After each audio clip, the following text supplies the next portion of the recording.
ഗസയിലെ ഏറ്റവും പുതിയ സൈനിക നീക്കമായ ഗിദിയോൺ ചാരിയറ്റ് ഓപ്പറേഷൻ പൂർണ്ണമായി പരാജയപ്പെട്ടെന്ന് സമ്മതിച്ചിരിക്കുകയാണ് ഇസ്രായേൽ ഡിഫൻസ് ഫോഴ്സ്. ഇക്കഴിഞ്ഞ മെയ് മാസം ആരംഭിച്ച നടപടിയാണ് ഉദ്ദേശിച്ച ലക്ഷ്യം കൈവരിക്കുന്നതിൽ പരാജയപ്പെട്ടതെന്നാണ് കഴിഞ്ഞ ദിവസം പുറത്തുവന്ന ഒരു രഹസ്യ IDF രേഖ വെളിപ്പെടുത്തുന്നത്. ഹമാസിനെ തുടച്ചു നീക്കുക, ബന്ദികളെ മോചിപ്പിക്കുക എന്നിവയായിരുന്നു ഈ ഓപ്പറേഷന്റെ പ്രധാന ലക്ഷ്യങ്ങൾ.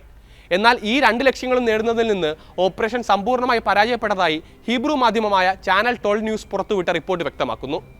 കഴിഞ്ഞ ദിവസം IDF മേധാവി ഇയാൽ സമീർ നടത്തിയ അവകാശവാദങ്ങൾ തള്ളിക്കളയുന്നതാണ് ഈ റിപ്പോർട്ട്. വാർത്ത വിശദമായി പരിശോധിക്കാം. സ്വാഗതം ഇൻഡെപ്തിലേക്ക്.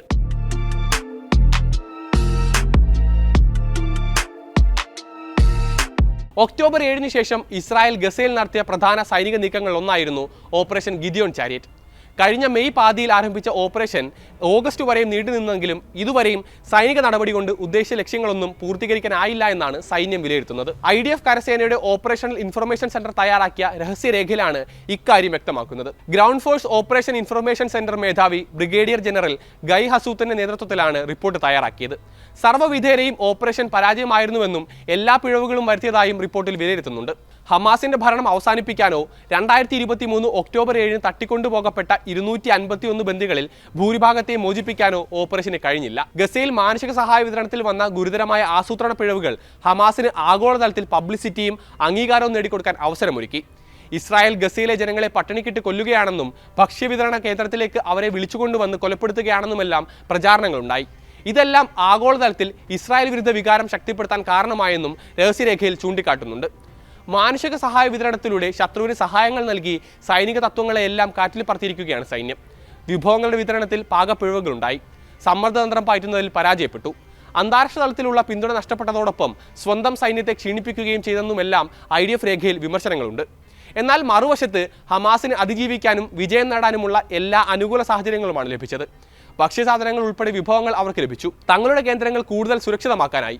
പോരാടാനുള്ള ഏറ്റവും മികച്ച സാഹചര്യം അവർക്ക് മുന്നിൽ തുറക്കപ്പെട്ടു എന്നുമെല്ലാം സൈന്യം ചൂണ്ടിക്കാട്ടുന്നു. ആത്യന്തിക വിജയം സ്വന്തമാക്കുന്നതിനേക്കാൾ പ്രതിരോധ മാർഗമാണ് സൈന്യം അവലംബിച്ചത്. ഹമാസുമായുള്ള വെടിനിർത്തൽ ബന്ദിമോചന കരാറിലൂടെ സംഭവിച്ചത് അതാണ്. ഈ അവസരം ഇക്കഴിഞ്ഞ മാസങ്ങളിൽ ഹമാസ് കൃത്യമായി മുതലെടുക്കുകയും ചെയ്തു.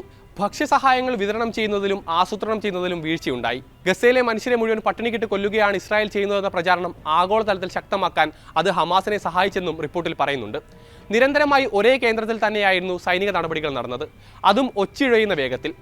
മനുഷ്യ വിഭവശേഷിക്കും ആയുധ സന്നാഹങ്ങൾക്കും ഒരുപോലെ ക്ഷീണം സംഭവിച്ചു. ഇതോടൊപ്പം ഹമാസിന്റെ ഒളിപ്പോര് നേരിടാനായി കാര്യമായ മുന്നൊരുക്കങ്ങൾ ഉണ്ടായില്ല എന്നും സൈന്യത്തിന്റെ രഹസ്യരേഖയിൽ കുറ്റപ്പെടുത്തുന്നുണ്ട്. രഹസ്യരേഖ പുറത്തുവന്നതിന് പിന്നാലെ റിപ്പോർട്ടുകൾ നിഷേധിച്ച് IDF രംഗത്തെത്തിയിട്ടുണ്ട്. ഓപ്പറേഷൻ ലക്ഷ്യങ്ങളെല്ലാം നേടാനായിട്ടുണ്ടെന്നും യുദ്ധത്തിന്റെ മൊത്തത്തിലുള്ള ലക്ഷ്യങ്ങൾ പൂർത്തീകരിക്കാനുള്ള ശ്രമങ്ങൾ തുടരുകയാണെന്നും IDF പ്രതികരിക്കുന്നു. രഹസ്യരേഖ പുറത്തുവന്നതിൽ അന്വേഷണം നടക്കുന്നുണ്ടെന്നും സൈന്യം അറിയിക്കുന്നുണ്ട്. ഒക്ടോബർ 7-ന് തട്ടിക്കൊണ്ടുപോകപ്പെട്ട 50ഓളം ബന്ദികളാണ് ഇപ്പോൾ ഗസയിലുള്ളതെന്നാണ് വിവരം. ഇതിൽ 20 പേർ ജീവനോടെ ഉണ്ടെന്നും 2 പേർക്ക് ഗുരുതരമായ ആരോഗ്യ പ്രശ്നങ്ങൾ ഉണ്ടെന്നുമാണ് ഇസ്രായേൽ വിലയിരുത്തുന്നത്. ഹമാസിന്റെ പിടിയിലുള്ള ബന്ദികളുടെ ജീവൻ സംരക്ഷിക്കാൻ അടിയന്തരമായ കരാർ ആവശ്യമാണെന്ന് ഒരു മുതിർന്ന സൈനിക ഉദ്യോഗസ്ഥൻ ചാനൽ 12 പ്രതികരിക്കുകയും ചെയ്തിരുന്നു.